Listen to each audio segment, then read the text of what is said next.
भूपती राजाधिराज छत्रपती श्री शिवाजी महाराज की धन्यवाद साहेब. या ठिकाणी महाराष्ट्राच्या युवकाचे हृदय सम्राट सर्वांनी खाली बसून जा. ठाणे लोकसभा मतदारसंघाचे खासदार आपल्याला या ठिकाणी ज्यांनी गेल्या 17 वर्षाचा जिल्ह्यात लागू झाली आणि केंद्राची गाईडलाईन होती की ही योजना राज्याने प्रभावीपणे अंमलबजावणी करण्यासाठी बंधनकारक आहे असा कायदा आहे. परंतु आपल्या राज्यात मनरेगाची कामे, महात्मा गांधी रोजगार हमी योजनेची कामे शेवटच्या लोकांपर्यंत पोहोचवायचं, प्रभावीपणे पोहोचवायचं अशी निवड करण्याची ग्राम रोजगार सेवकांची करण्यात आली आणि ती कामं आजपर्यंत आपण करत. अरे करा करा, मी बोलून घेतो मग करा. पुढे माझी अजून एक बैठक आहे. आपल्या सगळ्यांचं मी स्वागत करतो. महाराष्ट्राच्या कानाकोपऱ्यातून आज ग्राम रोजगार सेवक इथे उपस्थित झालेले आहेत आणि आपल्या व्यासपीठावरती मिलिंदजी देवरा साहेब उपस्थित आहेत, गोपालजी लांडगे साहेब आहेत, आमचे नगरसेवक नवीनजी गवळी आहेत आणि आपण सगळे ग्राम रोजगार सेवक. हा आपला जो विषय होता, हा लढा जो होता, आता सांगितलं की 17 वर्षापासून आपण लढा देत आहे की ग्राम रोजगार सेवकांच्या मानधनामध्ये जी आहे ती वाढ झाली पाहिजे आणि ग्रामपंचायतीमध्ये आणि प्रत्येक गावागावामध्ये शेवटच्या घटकाला न्याय कसा मिळेल, काम कसं होईल, याच्यासाठी ग्राम रोजगार सेवक जो आहे तो झटत असतो. सरकारच्या योजना ज्या आहेत या तळागाळापर्यंत जर कशा सॅच्युरेट होतील, कशा पोहोचतील, याच्यासाठी आपण काम करत असतात. पण एक बाबा ग्राम रोजगार सेवक काही लोकांना तर माहितीच नाही. काही लोकांना सरपंच, ग्रामसेवक आणि मग ती बॉडी मधला आपला ग्राम रोजगार सेवक जो सगळ्या गोष्टी करतो, तिथे खालपर्यंत पोहोचवतो, सरकारच्या योजना इम्प्लिमेंट करतो, हा असा ग्राम रोजगार सेवक जो आहे हा काही लोकांना माहितीच नव्हतं की ग्राम रोजगार सेवक करून काय असतं. पण आज ग्राम रोजगार सेवकाला देखील माननीय मुख्यमंत्री महोदयांनी न्याय देण्याचं काम केलं, जसं बाकी घटकांना न्याय देण्याचं काम माननीय मुख्यमंत्री महोदय करतायत. आपण जे आहात की गेल्या 1 वर्षापासून माझ्या संपर्कामध्ये आले, बरोबर 1 वर्ष झालं असेल आपल्याला. कुठल्याही गावात गेलं, महाराष्ट्रामध्ये कुठेही गेलं तर तिकडे ग्राम रोजगार सेवक यायचे, मला भेटायचे. पहिलं तर मला आमचे नगरसेवक नवीन गवळी आहेत, लांडगे साहेब आहेत, यांनी आपल्यापर्यंत मला पोहोचवलं. आपली एक बैठक झाली, मला वाटलं ती 6 महिन्या अगोदर नंदनवनला झाली असेल, दिघे साहेबांच्या आनंद आश्रमामध्ये झाली, बरोबर. तिथे कोण कोण आले होते, काही लोक तुम्ही. नंतर आपली पुन्हा मीटिंग झाली. नंतर मी जेव्हा कोल्हापूरला गेलो, सांगलीला गेलो, जळगावला गेलो, तिकडे देखील मला ग्राम रोजगार सेवक तिथे शोधून शोधून भेटायचे. काही लोकांच्या हातवरती येत आहेत. तर ग्राम रोजगार सेवक तिथे येऊन मला भेटायचे आणि बोलायचे की आम्हाला पूर्ण विश्वास आहे शिंदे साहेबांवरती की आम्हाला जो आहे तो न्याय जर कुठला व्यक्ती देऊ शकतो तर हे शिंदे साहेब देऊ शकतात. आणि आज 1 महिन्याच्या कालावधीमध्ये जी एक बैठक आपण घेतली सह्याद्री अतिथीगृहावरती, तिथे काही लोक आपले आले होते, तेव्हा माननीय मुख्यमंत्री महोदयांपर्यंत खऱ्या अर्थाने पहिल्यांदा हा विषय गेला की ग्राम रोजगार सेवक जो झटतो त्याला फक्त जे आहे हे कमिशन बेसिस वरती पैसे मिळतात. छोटी मोठी ग्रामपंचायत असेल तर ठीक आहे, जास्त कामं येतात, जास्त कामं तिथे होतात. पण छोटी ग्रामपंचायत जर असेल तर तिथे 1000-2000 रुपये असेच ग्राम रोजगार सेवक कमवतात. ही वस्तुस्थिती जी आहे ही आपण मुख्यमंत्री महोदयांपर्यंत पोहोचवू. आणि मुख्यमंत्री महोदय जे आहेत हे आपल्यामधून आलेलाच एक चेहरा आहे, आपल्यामधून आलेलाच एक व्यक्तिमत्व आहे, ते आज या राज्याचा मुख्यमंत्री झाला. आपलं दुःख काय आहे, आपलं दुःख काय आहे हे माननीय मुख्यमंत्री महोदयांना कळत असतात. कारण की त्या परिस्थितीमधून, त्या हलाखीच्या परिस्थितीमधून माननीय मुख्यमंत्री महोदय, तुम्हाला तर सगळ्यांना माहिती आहे मुख्यमंत्री महोदयांची सुरुवात रिक्षा चालवून झाली, कुठल्या कुठल्या कंपनीमध्ये सुपरवायझर म्हणून काम पण केलं त्यांनी. आणि अशा तळागाळातून व्यक्ती जेव्हा या राज्याचा कारभार सांभाळतो तेव्हा सामान्य जनतेचं तळागाळातील राहणाऱ्या वंचित लोकांचं काय हालापेष्टा असतात हे त्याला लवकर कळतं, कारण की त्यांनी ते भोगलेलं असतं. आणि आज या राज्याच्या मुख्यमंत्र्यांनी आपल्याला एकच महिन्यामध्ये बघा की प्रत्येक ग्रामसेवकाला आता 8,000 रुपये आणि त्याच्यावरती 2% मानधन, म्हणजे तुमच्या सगळ्यांची अपेक्षा जी होती 8,000 रुपये आज सगळ्यांना. असा नाही, याचा अर्थ असा नाही की आपल्याला आता फिक्स्ड मिळतात पैसे, पगार मिळतायत, तर खाली ग्राम पंचायतीमध्ये जे आता काम केलं नाही केलं, अरे तुम्ही सगळे खूप महत्वाचं योगदान देता. सरकार बघा वेगवेगळ्या योजना आणतं. लाडकी बहीण योजना आणली, लेक लाडकी योजना आणली, युवा कार्य प्रशिक्षण योजना आणली, मनरेगाच्या स्कीम्स आहेत. ह्या सगळ्या गोष्टी कोण पोहोचवणार? हे आपणच पोहोचवणार. तर आता आपल्याला फिक्स्ड मानधन मिळालंय. फिक्स्ड मानधन मिळाल्यानंतर अरे आज नोकरीवरती नाही गेलं तरी चालेल, आपण फक्त आता काय सही करून येऊन जाऊ, असं होणार नाही ना? पक्का? नाहीतर आम्हाला सगळे लोक गावातले बोलतील अरे एका ग्राम रोजगार सेवकासाठी तुम्ही सगळी कामं बंद पाडून टाकली गावातली. नाही ना? एवढा विश्वास आम्ही घेऊ. बघा आता आपल्याला एक सिक्युरिटी मिळाली की बाबा आता आमच्या परिवाराला जे आहे 10,000पेक्षा जास्त तुम्हाला पैसे मिळणार आहेत प्रत्येक महिन्याला. तर आता अजून कसं त्याच्यामध्ये, आणि म्हणून त्याच्यावरती इन्सेंटिव्ह देखील ठेवले आम्ही 2%चं, की जेवढं जास्त काम कराल तेवढं जास्त, म्हणजे 10,000चे 20,000 देखील होऊ शकतात. बरोबर आहे ना? हे आपल्यावरती आहे. तर मला वाटतं हा पहिल्यांदा ऐतिहासिक निर्णय झालेला आहे महाराष्ट्रामध्ये ग्राम रोजगार. आपल्याला मला एवढंच सांगायचंय की माननीय मुख्यमंत्री महोदय गेले 2 वर्ष काम करत आहेत. वेगवेगळ्या घटकांसाठी त्यांनी काम केलं. वेगवेगळ्या घटकांना न्याय कसा मिळेल, आशा वर्कर्स असतील, अंगणवाडी सेविका असेल, त्यांचं मानधन वाढवलं. आपलं आता मानधन वाढवलं. लाडकी बहीण योजना, आज महिला इथे बसलेल्या आहे. लाडकी बहीण योजनेमध्ये काही लाभार्थी आपल्याला आपण करून घेतले असतील आपापल्या गावांमध्ये. त्यांच्या चेहऱ्यावरचा आनंद, त्यांच्या परिवाराला जे सक्षम करण्याचं काम माननीय मुख्यमंत्री महोदयांनी केलं, आपल्या सरकारने केलं. मला वाटतं याच्या अगोदर कधी झालं नाही.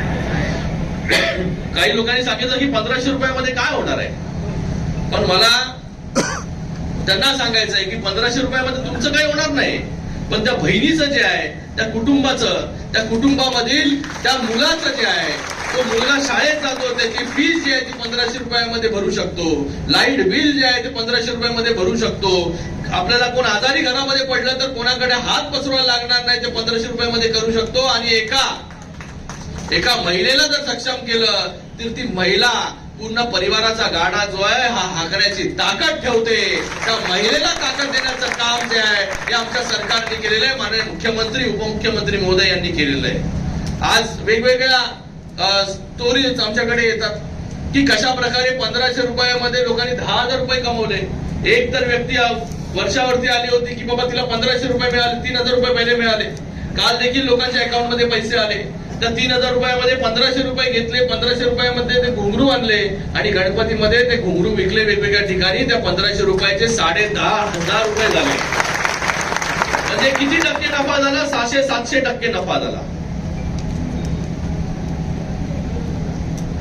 म्हणजे हे 1,500 रुपयाचे आहेत. हे गरीबाला जर विचारलं ना जाऊन की 1,500 रुपयाचं काय महत्व आहे, महिलेला जाऊन विचारलं, ज्या महिलेला कधी जाता आपल्या नवऱ्याकडे जे आहे हे पैसे मागायला हात पसरायला लागणार नाही. तुमची जी मोनोपोली होती ती मोनोपोली तोडायचं काम सरकारने केलं. महिलांनी टाळ्या वाजवल्या. आनंद बघा चेहऱ्यावरचा. म्हणून आता ते खुर्चीवरती तुम्ही खाली आहे. नावापुढे, वडिलांच्या नावापुढे आईचं नाव लावण्याचा निर्णय देखील आपल्या सरकारने. महिलांना एसटी मध्ये 50% मोफत प्रवास हा देखील आपल्या सरकारने केला. लेक लाडकी योजना म्हणजे मुलगी जन्माला आल्या आल्या तिच्या अकाउंट मध्ये 5,000 रुपये टाकण्याचा निर्णय देखील आपल्या सरकारने केला. ती 18 वर्षाची होईपर्यंत 1,00,000 रुपये, म्हणजे तिचं शिक्षण कुठे अर्धवट राहता कामा नये.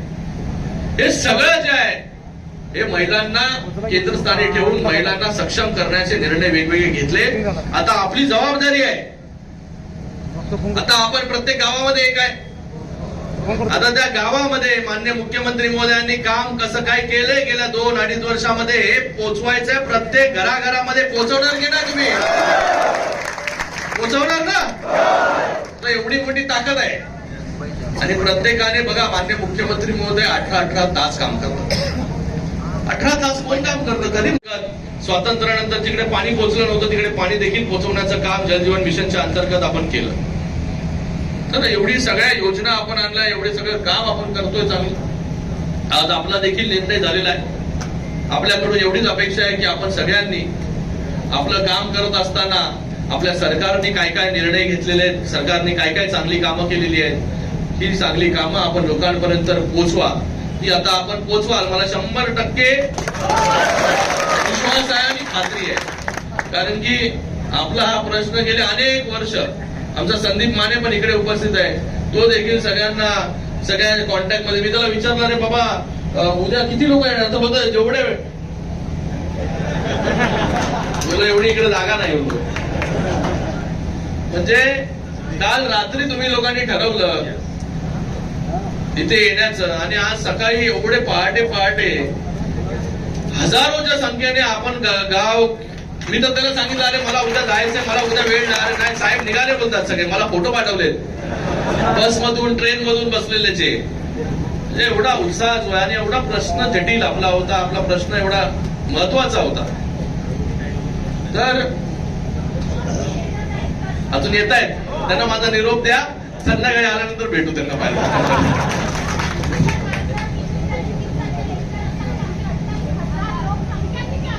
नाही, मला विश्वास आहे. आपला एक मेळावा घेऊ आपण माननीय मुख्यमंत्री महोदयांच्या अध्यक्षतेखाली. एक पुढच्या आठवड्यामध्ये एक आपला मेळावा घेऊ जिथे 28,000 जे आहेत, हा पूर्ण ताकद.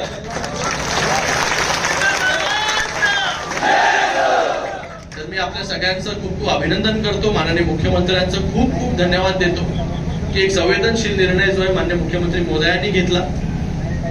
त्यांचं आपल्याला खूप खूप शुभेच्छा आहे की आपण चांगलं काम आपल्या प्रत्येक ग्रामपंचायतीमध्ये अजून चांगल्या रीतीने कराल, जेणेकरून एक आदर्श होईल की एक व्यक्ती ज्याची नोंद कधी कोण घेत नव्हतं, तो आहे नाही त्याचा विचार कोण करत नव्हतं, त्याची नोंद सरकारने घेतली, त्याला सक्षम करण्याचं काम केलं. आणि आता तोच व्यक्ती अजून सक्षमरित्या प्रत्येक ग्रामपंचायतीमध्ये चांगल्या स्कीम्स कशा पोचवेल, चांगली कामं कशी पोचवेल, याचा आदर्श जो आहे तो येणाऱ्या काळामध्ये आपल्याला घडून द्यायचा. एवढंच आपल्या सगळ्यांना सांगतो. आपण एवढ्या मोठ्या संख्येमध्ये इथे उपस्थित राहिला त्याबद्दल आपल्या सगळ्यांचे खूप खूप धन्यवाद. जय हिंद, जय महाराष्ट्र.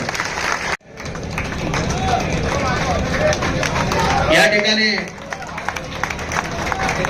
महाराष्ट्रातील युवकांचे हृदयस्थान डॉक्टर श्रीकांतजी शिंदे साहेब यांचा सत्कार होत आहे.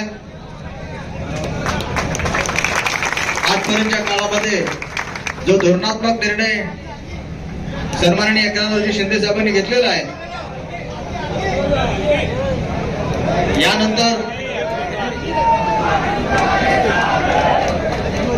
यानंतर सन्माननीय खासदार मिलिंदजी देवरा साहेब यांचं स्वागत करण्यासाठी ऍडव्होकेट दिनेशजी अनवते, तानाजी पाटील, विनायक जाधव, दयानंद कांबळे यांना विनंती करतो की आपण सत्कार करण्यासाठी व्यासपीठावर यावं. विनायक जाधव, तानाजी पाटील, दयानंद कांबळे, ऍडव्होकेट दिनेश अनवते, डॉक्टर मिलिंदजी देवरा साहेबांचं स्वागत करण्यासाठी संभाजी शिंदे साहेबांना विनंती करतो की आपण व्यासपीठावर यावं. यानंतर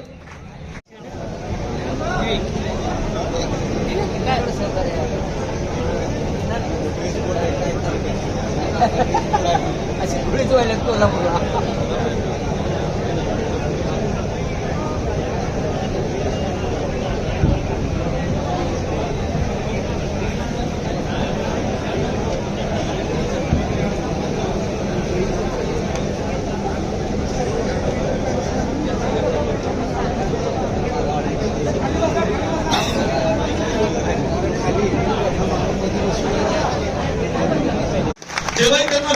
चेहऱ्यावर कधी सिनक दिसली नाही, टेन्शन दिसलं नाही. या बसा बसा, प्रसाद घ्या. वेळ फार कमी असतो त्यांच्याकडे, पण जेव्हाही भेटले त्यांच्या चेहऱ्यावरती एक फार मोठा प्रचंड आत्मविश्वास दिसायचा. आणि म्हणून आम्ही सांगायचो की काम होणार, पण रोज एवढे मेसेज पडायचे रे भावांनो, एवढे फोन यायचे, कधी कधी ते फोन उचलायला असं अंग कापायचं, पण मात्र तरी पण उचलत होतो. कदाचित एखादा फोन असेल तो उचलला नाही, पण मी फोन उचलत होतो. कारण मला माहिती होतं जी तळमळ माझ्या उरात लागलेली आहे, जी पोट तिडकीनं मी झटतोय, तीच तळमळ माझ्या भावांमध्ये आहे, तीच तळमळ माझ्या भगिनीमध्ये आहे. आणि याला कुठेतरी आता एक व्यासपीठ, एक स्थापत्य, एक स्थायित्व देणं गरजेचं आहे. आणि त्याच भावनेने कदाचित मी माने साहेबांना